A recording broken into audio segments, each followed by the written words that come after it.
Well, when I retired from Fortune, JoAnne Page, the vision, but you know, I realized I was a grassroots guy, and I was the right person for Fortune when we began in the late 60s. But there was a point 18 years later where Fortune had to grow, and I knew it was time to step back. JoAnne Page has a vision and a tenacity way beyond anything I could have ever received. Now, I said that our beds were always, our apartments were always open because there was no halfway house and there was no residence. And JoAnne found this incredible building up in 140th Street and Riverside Drive, and the Fortune Academy was open where Mikkel is a resident, where Vilma was a resident, where men and women reclaim their lives in an environment that's unlike they've ever had before, certainly the prison experience. It's supportive. Ask Vilma, she'll give you 15 minutes on the subject. Vilma's long since out of the house, and she comes to the Thursday night meetings and tells the new residents, this is where I grew up. And every Thursday night there's community meetings, and JoAnne and Stanley Richards and myself run the meetings with the residents. And you watch, do you ever see, remember in biology class they always show you a flower in slow motion and it blossoms? That's what you watch people, you see people come in with the prison face, the fear, the anger, the rage, in an environment that's supportive and hopeful.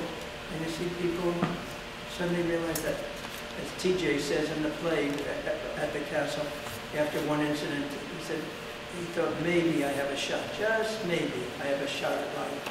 And he was a kid who grew up on the streets, and at 37 came to the castle, and he's now a counselor there. And the play, The Castle? The play, The Castle was sitting in those meetings on Thursday nights were like an audition. These lives would unfold that were more dramatic than any of the plays that I was seeing. And so I talked to some of the residents about doing a play. Vilma's was in the original cast. We have two companies now. And I asked them all to give me a one-page biography, which they did, and then I interviewed them, so it's their words, and I structured it dramatically.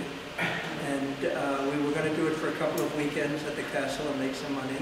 Eric Krebs saw it, said he brought it off-Broadway, where it ran for a year, and now you can't kill it with a stick.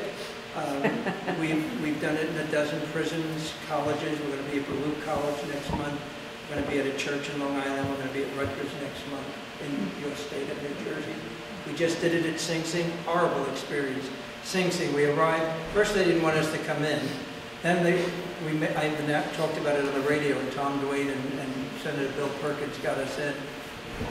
It's very funny. On a Friday they canceled us. I went on the air Saturday, and Monday they called me and said, you can get in, but we canceled.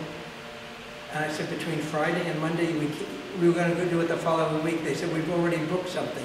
I said, what are you, the William Morris Agency? Between Friday and Monday, you got a new act. You got the Wallanders.